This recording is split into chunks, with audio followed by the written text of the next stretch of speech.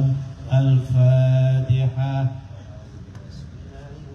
الرحيم الحمد لله رب العالمين الرحمن الرحيم مالك يوم الدين إياك نعبد وإياك نستعين اهدنا الصراط المستقيم صراط الذين أنعمت عليهم غير المغضوب عليهم ولا الضالين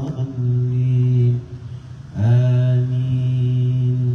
الحمد للغفور للعبد ذي الغرور والفرق في الأمور وحماقة الحضور والصلاة الله دواما وسلامه تماما على من يجي إماما ولأنبياء ختاما وعلى الآل الكرام والصحب كالنجوم في قدرة المرام بالعرب والعجائب.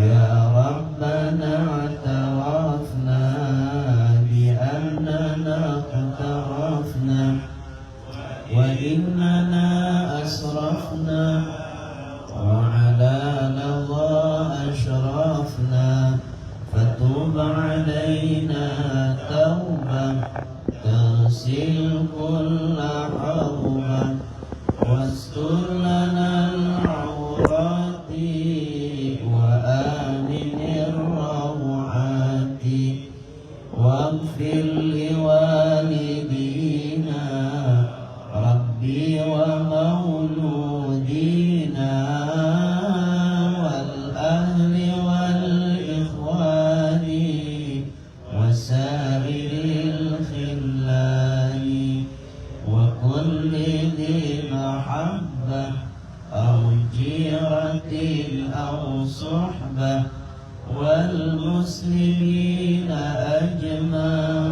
آمين. ربي أسمع فضلا وجودا منا لا باكتساب منا بالمصطفى الرسول نهضى بكل سول.